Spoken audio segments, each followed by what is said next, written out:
Hey gang, I'm going to start the census here. But you know, this bus shelter has this, poster. And I really appreciate that the United Way doesn't candy coat what people look like. You know, I was looking at a housing project, and then I went to their website and they had some model that was some stock image photography, and it looks nothing like people that are on the street. I look at ads for homeless fundraising, and they never look like the real people on the street. United Way is provides ethical advertising. You know, they have ethics, and they have integrity, and they actually show pictures of real homeless people, which I appreciate.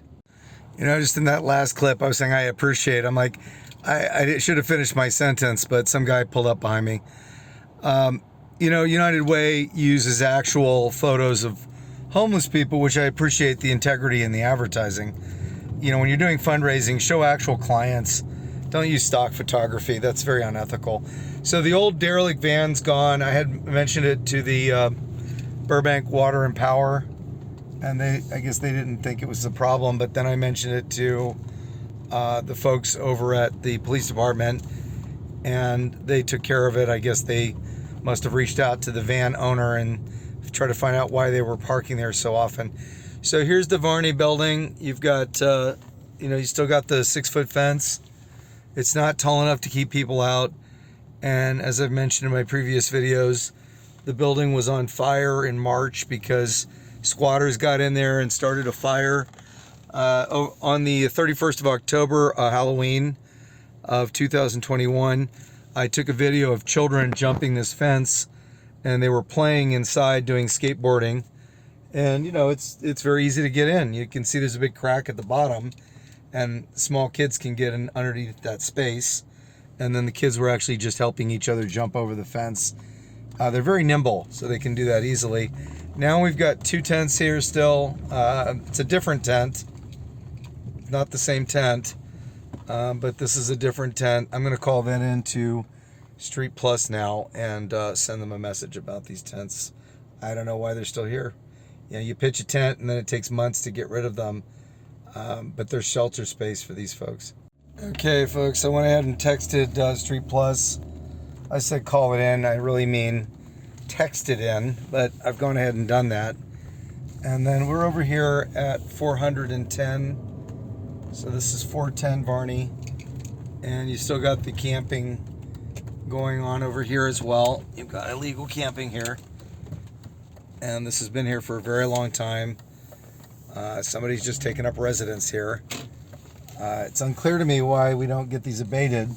Camping in the commercial district is not legal in the city of Burbank, and so they should be cited and asked to leave. There's shelter space available. Okay, gang, this is Bryan Christopher Zack. You'll notice that he has a couple of bicycles. I've never seen him steal bicycles, but I have seen him disassemble those rental scooters.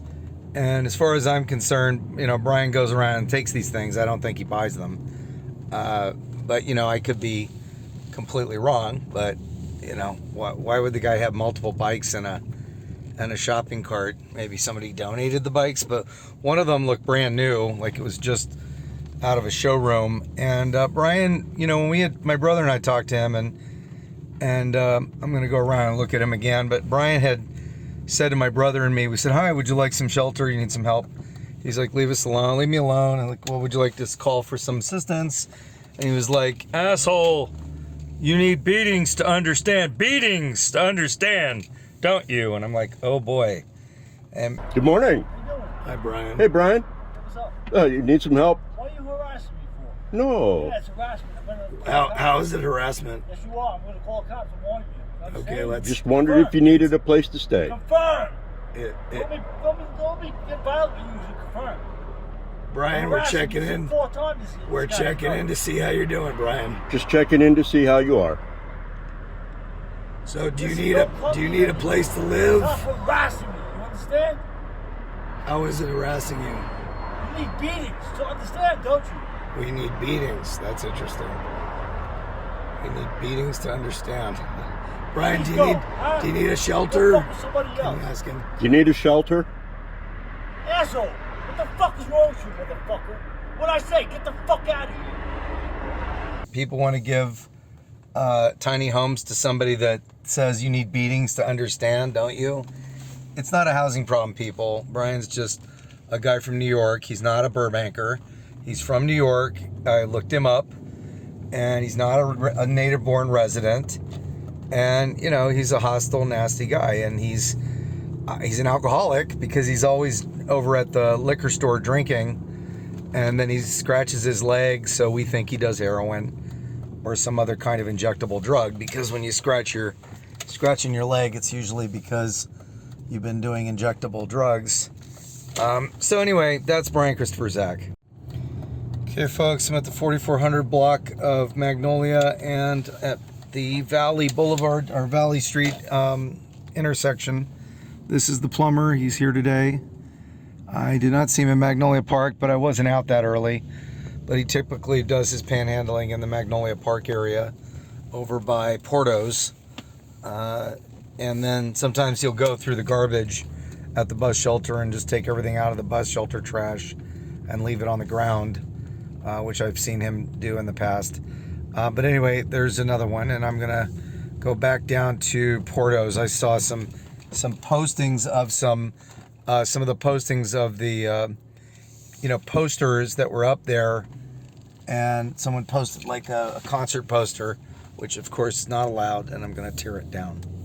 So folks, over here is a stop sign at Rose and Magnolia, and this is the notice of property removal. So, after I guess many months of bringing videos to the attention of the city, that what's happened is on November 4th, someone signed a notice to the people that are camping and hanging out here, that under Burbank Municipal Code Section 5-3-211D and Section 7-3-701.1, these are nuisances that are going to be abated on November 9, and that'll be Tuesday at 8 a.m.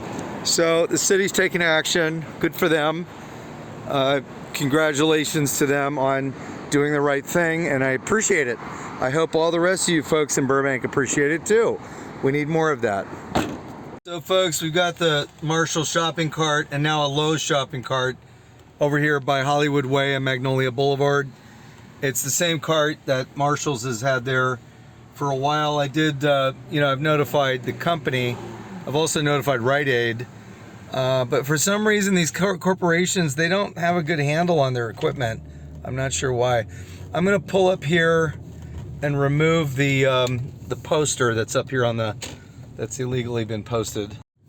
Hey gang, so I'm here at Buena Vista and Burbank Boulevard, and you can see over here we've got Carey Dwain Mitchell back over here. He had been in Magnolia Park for a while, but he went back there, and then he came back here, and then he went back there. On the 19th, he got arrested. He can see that I saw him. I'm just going to go over and, see how he's doing and check in with him and see whether he needs some help or not. I'll go put this on audio only, okay? Not going to actually do the recording. Hey, Carey. How are you doing? So, Carey, we got some housing options for you. Are you thinking about it? You still drinking, or what's going on? I'm okay for now. You don't want to take some options? Yeah, I'll be okay. All right. I do appreciate Okay. Well, you have a good night. All right. I hope you feel good. I hope you're doing well. So, Carey says, I'm okay. I appreciate the notion. But he basically can tell he's talking with his drunken stupor. That when the man's lucid and sober, he's an extremely intelligent man. I mean, very smart. I had a conversation with him when he wasn't drunk, and he's an intelligent man. So, it's not an issue of housing. It's not an issue of affordable housing. That nonsense not going to fly. The man wants to be an alcoholic. He wants to drink. I don't know what started him on this path, but he's had 2 meth arrests and been arrested for other charges related to drunken public, a total of 9 times now. Hey gang, so this is Crabby Auntie at Screenland and Burbank Boulevard. She's asleep on the sidewalk. She's built herself a little home here. You know her because she always has the lemon lime soda bottles, and she's by the Liquor Palace. She likes to be at Liquor Palace. That's her favorite spot. And you know, the first time I encountered her, I had offered to give her some assistance, and she says, you know, I don't want no company, quote. And then she'd said if I didn't leave her alone, she'd throw a bottle at me. And you know, that's where we're at with her. She's service resistant and refused services. I don't know who she really is. I had originally thought she was Loretta Lynn Lowe, but then after I got a closer look at her, she did not fit the mugshot, because Loretta Lynn Lowe's been arrested many times, over 30 times, 22 in the past 5 years. And this lady, Crabby Auntie, is just Crabby Auntie. I don't know who she is yet. All right, folks, so I'm here again at Liquor Palace, and you can see, I'm just gonna put the phone on the edge of the window. You can see Carey going in to buy alcohol. He's just walked into the store. So Carey is you know, held up. He's holding up here at Liquor Palace because, sorry, Arrow Liquor, falsely accused, not Liquor Palace, Arrow Liquor. He went over to Arrow Liquor, George's Corner, and you know, he stays here at this in front of the Nordanian law firm, probably because when I called Nordanian to ask them, you know, if they could please, you know, ask Carey to leave, because we have shelter for him, and being drunk and laying down on the sidewalk is not a lifestyle that anybody should have, and he's gravely disabled. But we're here at 2519 is the address for Nordanian, is where Carey's staying. But Carey goes into the Arrow Liquor. He panhandles it at Ralph's, or he panhandles over at, you know, he's panhandling over at, it's either going to be Ralph's or it's going to be 7-Eleven. Those are the 2 possible places. And then he'll come down here to Arrow, and what he'll do over at Arrow Liquor is you'll pick up and have open containers, and he'll be drinking hard liquor right in front of Nordanian Law, and that's where he'll be. So I'm just gonna sit here for a minute and see what he comes out with, okay? Is that man living here? The man is living on the street? Oh, over there, yeah. You need that? How long? No, I'm fine. Is that okay, American Express? Yeah. I used to see him in on Magnolia Boulevard. Mm-hmm. I think he used to live there for a long time. No, he has been almost more than 6 months here. 6 months? Yeah, more than 6 months. You want to see? No, I'm fine. How much was it? 10.24. Okay, got it. All right, thanks. You're welcome. Have a good day, sir. Thank you. All right, folks, I'm up here at Burbank Boulevard, just near Buena Vista. It's not Burbank Boulevard, Victory Boulevard, just near Buena Vista. And I see a gentleman here. He looks like he's, I'm just going to call him the Hippie Man, because he's got that bandana vibe going on from the 1960s. So he's up here by, just over by Ralph's, you know, Ralph's. There it is, Ralph's. And he's just chilling, not doing anything. I don't know who this guy is, but he's here by Ralph's as well, and he's just chilling with a bottle of water. He looks like he's somebody that I've never seen before. He's eating some food, but I don't know who that gentleman is. So you know how I'm always saying that these trucks are, you know, taking away business from our local merchants. I have nothing against entrepreneurialism. I'm a total entrepreneur. Cash only. You think they report sales tax to the city of Burbank? Good luck. we're not getting any money from these food trucks, and it's not equitable because the restaurants here spend huge bucks and have to deal with all kinds of hurdles to get open. And here we're letting somebody come here who's cash only. Guarantee you will never see a dime of local sales tax. But I oppose local sales tax anyway. But it's not fair to the rest of the restaurant owners to have sales tax, collected from their customers when these folks here are not going to pay a dime of sales tax to the local city. It's not fair.